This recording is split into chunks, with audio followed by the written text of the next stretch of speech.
Gilberto para cima do Prudente, reforço do Cruzeiro para encarar o Lanterna fora de casa e recuperar a liderança do Brasileirão. O repórter Marcos Leandro acompanhou a volta dos jogadores aos treinos hoje. Os jogadores do Cruzeiro voltaram às atividades depois da folga que tiveram ontem. Pela manhã, o time fez um jogo-treino contra o Nova Serrana, time que disputa a 2ª divisão do estadual. Pelo Campeonato Brasileiro, o Cruzeiro volta a campo no próximo fim de semana. No interior paulista, vai enfrentar o Grêmio Prudente, time que está na lanterna do Campeonato Brasileiro. Um desfalque é certo. O lateral Diego Renan recebeu o 3º cartão amarelo. Jonathan, que deixou o clássico sentindo dores musculares na coxa direita, foi poupado do treino de hoje, mas não chega a ser dúvida para a partida do fim de semana.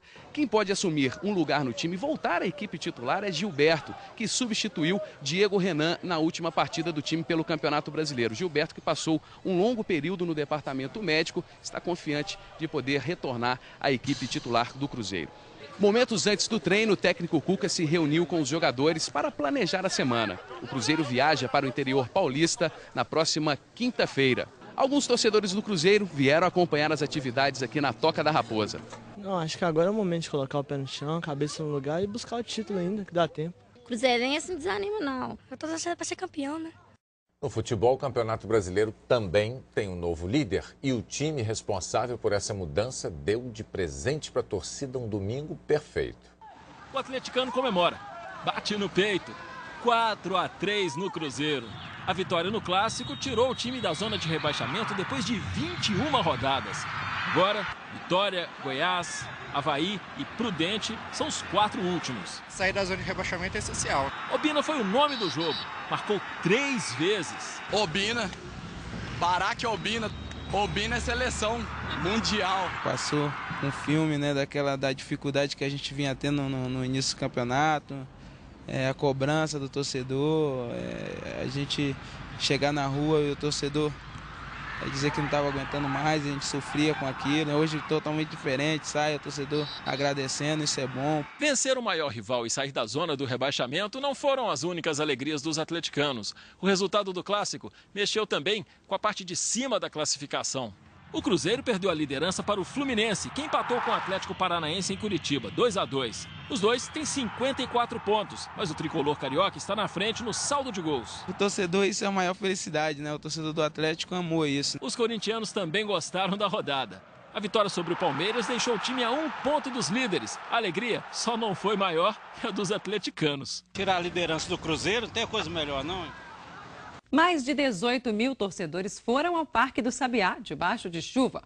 O público deveria ter sido todo cruzeirense, mas alguns atleticanos se arriscaram para ver um jogo que entrou para a história dos clássicos. Do lado de fora do estádio, tudo azul. Opa, olha aí um atleticano, mas esse é do Paraná. Lá dentro a surpresa. Tinha cruzeirense sentindo falta do maior rival. Fica mais bonito com as duas torcidas em campo. Oficialmente o jogo era de uma torcida só. O Atlético logo percebeu isso ao subir para o campo. Cuca e Dorival Júnior logo trataram de quebrar o gelo. Um amigo Dorival, Cuca? É, amigo meu. Jogamos junto. Palmeiras, Juventude, né? E hoje a gente está trabalhando junto ainda, que é adversário. Em noite de chuva, Obina tratou de esfriar a torcida cruzeirense. Na arquibancada, um suposto torcedor atleticano não conteve a comemoração e foi retirado pela polícia. Obina fez o segundo. Pequena área, ele, Obina, apareceu! Chutou de primeira! Pênalti para o Cruzeiro, Montijo na cobrança. Mas pela expressão desse torcedor, você vai entender o que aconteceu. Cobrança do pênalti, Montijo, perna direita para fora! Aí Obina marcou o terceiro. Obina de novo! Hora de coçar a cabeça, da revolta. Gilberto descontou. A bola passou, Gilberto de primeira, que golaço! Quem esperava uma reação no segundo tempo viu o quarto do Galo com Hever. Thiago Ribeiro deu esperanças aos cruzeirenses. De novo, Thiago Ribeiro levou a torcida à loucura. O torcedor se animou, se emocionou, pediu o quarto.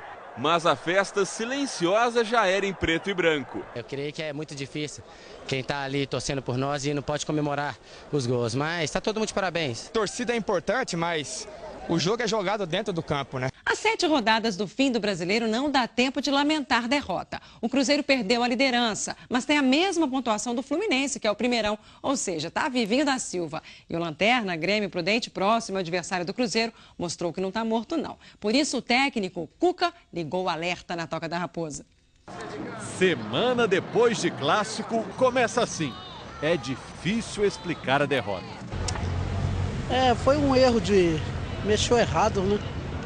Ele mexeu muito errado, o técnico do Cruzeiro. Então aí o Galo aproveitou, né? Aí eu fico assim, sabe? Aguentando aí agora. O que faltou para que os cruzeirenses evitassem esta zoação toda, essa gozação? Pra mim foi pontaria. Questão de pontaria foi mesmo. E a gente perdeu um caminhão de gols.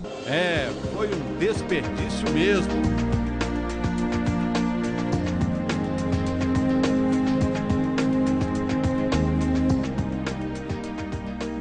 Até pênalti foi para fora.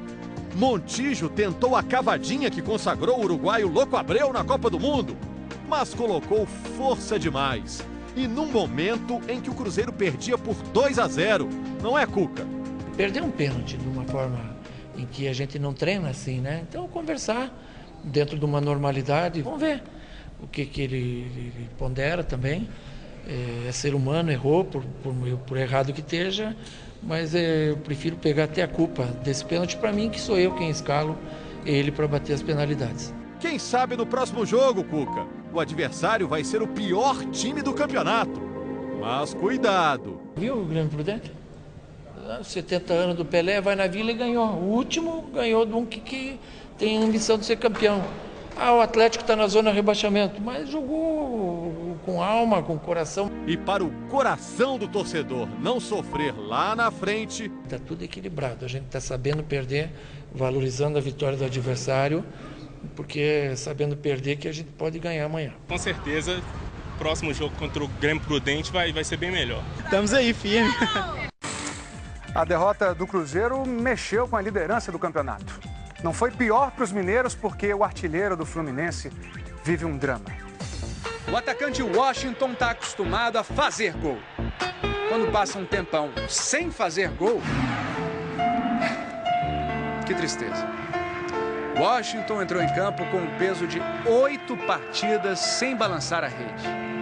Queria tanto acabar com esse jejum. A bola ia para ele, ele tentava. Às vezes a chance nem era tão clara assim, mas ele queria tentar. Desesperado para voltar a fazer um golzinho e nada. No segundo tempo, finalmente, o Washington conseguiu fazer o gol. Contra. Mas não bastava o jejum, o Washington ainda tinha que fazer um gol contra. O Paulo Baier mandou a bola para a área e o Washington tirou do goleiro Ricardo Perna. Ainda teve que aguentar a torcida adversária gritando o nome dele. Washington. É duro, amigo. E poderia ser pior. Imagine se o juiz tivesse marcado o pênalti do Diguinho no Guerrão. O Atlético Paranaense poderia ter aberto 2-0. Aí pintou uma bola quicando na frente da área do Atlético e o Marquinhos pegou de primeira. E com a perna direita, ele é canhoto, hein? Beleza de gol do Marquinhos, 1-1. E a fase está tão difícil que até para comemorar o gol do Marquinhos, o Washington, na hora de estufar a rede, quase errou. Que fase. Pelo menos com um empate, o Washington não ia se sentir tão culpado. Só que o Fluminense não estava com sorte, não. Veio o ataque do Atlético Paranaense, o Wagner Diniz cruzou, a bola bateu no Nieto e virou passe sem querer. Passe pro gol do Wagner Diniz. Wagner Diniz, 2-1, Furacão. E aí veio o lance decisivo da partida. Pênalti do Ivan Gonzalez no Tatá. Quem vai bater para dar o empate pro Fluminense? O Washington? Vai bater, coragem. Já pensou se perde? Mas o Conca chegou lá e falou, não vai bater não. Deixa que eu bato. E o Conca tinha um histórico ao lado dele. 2 meses atrás aconteceu o contrário. O Conca ia bater, o Washington pediu para bater e perdeu. Dessa vez o Conca não arredou o pé e tinha um aval do técnico Muricy Ramalho que mandou o argentino bater. E foi para a cobrança. Melhor, Washington. Deixa a fase ruim passar. Olha aí. Gol do Conca. O Fluminense evitou a derrota. 2-2 com o Atlético Paranaense. E o Washington ganha tranquilidade para seguir sua saga em busca do gol sumido. Agora são 9 jogos de jejum. Mesmo não vencendo, o Fluminense reassumiu a liderança da corrida pelo título do Brasileirão, com os mesmos 54 pontos do Cruzeiro, mas com um saldo de gols melhor. E quem encostou foi o Corinthians, que conseguiu acabar com seu jejum de 7 partidas sem vencer. Hoje o Corinthians disputou o clássico com o Palmeiras, uma das partidas com o menor consumo de shampoo no Campeonato Brasileiro. Entre carecas totais e carecas parciais, até o juiz era careca. O careca Ronaldo tentou fazer o primeiro gol da partida. Mas foi com o careca Roberto Carlos que o Corinthians começou a jogada do gol. E quem mandou a bola para a rede foi Bruno César. Corinthians 1-0. E é melhor não fazer esse carinho nessa região da cabeça do Bruno César não, porque ali fica claro que ele também tem muito potencial para entrar na escalação dos carecas. Tá na hora de começar um tratamento enquanto é tempo, hein? No segundo tempo, o careca Marcos Assunção quase fez o empate do Palmeiras, mas o cabeça raspada Júlio César fez uma defesa linda. Estreia saborosíssima do técnico Tite, acabando com um jejum de 7 jogos, logo em cima do maior rival. Corinthians 1, Palmeiras 0. E teve mais clássico no domingão. Hoje foram 4. No Rio, o Vasco saiu na frente do Flamengo com um gol mais esculhambado. Acompanhe. O Wellington tentou cortar, a bola bateu no Juan, foi no travessão e ficou de bobeira pro Cezinha mandar pra rede. Cezinha, Vasco 1-0. E o Flamengo empatou com um gol do Renato Abreu. Flamengo 1, Vasco 1. Em Porto Alegre, o Grêmio saiu na frente com um gol do André Lima. E o Jonas foi comemorar com ele, pulou e... Opa! De novo. Olha a cara do Jonas, perdidão. Tá melhor fazendo gol do que comemorando, hein, Jonas? O Internacional não empatou na cabeçada do Índio porque o Fábio Rockenbach, como um gato, defendeu a bola. Mas peraí, o Rockenbach não é goleiro. Pois é, defendeu com a mão, o Rockenbach foi expulso e o pênalti foi marcado. Alexandre empatou a partida, 1-1. O Grêmio ficou na frente outra vez graças ao Fábio Santos, 2-1. Mas o Internacional empatou outra vez. D'Alessandro marcou. Inter 2, Grêmio 2. Em todo o Brasil, Pelé, que fez 70 anos ontem, recebeu as devidas reverências.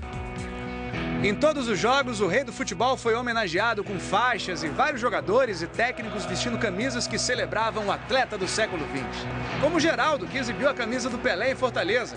E no estádio Castelão, a camisa do rei saiu vitoriosa. Magno Alves e Diego Sacomã fizeram os gols do Ceará, que venceu São Paulo por 2-0. Mas a homenagem mais esperada era a do Santos, o time do Pelé.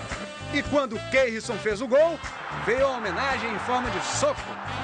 A marca registrada do rei, Santos 1-0. E quando o Durval fez 2-0, parecia se confirmando uma vitória em homenagem a Pelé. Mas no segundo tempo o negócio desandou, rapaz. Wesley fez o primeiro gol do Grêmio Prudente. Gilmar empatou a partida de pênalti. E o Wesley fez mais um, virou o jogo pro lanterna do campeonato, 3-2. Só que aí, quando o Flávio Boaventura agrediu o Zé Eduardo fora do lance, veio o pênalti e a chance de o Santos se salvar da derrota. Na cobrança, Neymar, o craque do time, vestindo a camisa 70, em homenagem aos 70 anos de Pelé. Neymar bateu e perdeu. Grêmio Prudente, lanterna do Brasileirão 3, Santos 2, na casa do Santos, a Vila Belmiro.